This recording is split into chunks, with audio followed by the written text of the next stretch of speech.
Joseph Vijay எனும் நான்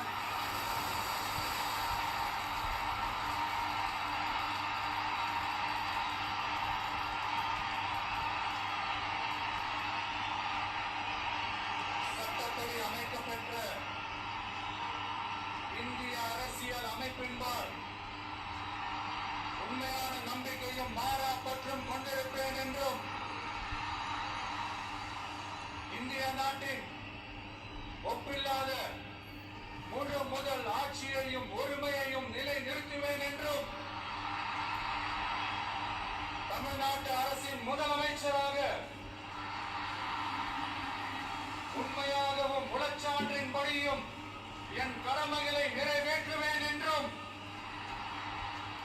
அரசியல் அமைப்பிற்கும் சட்டத்திற்கும் இணங்க அச்சமும்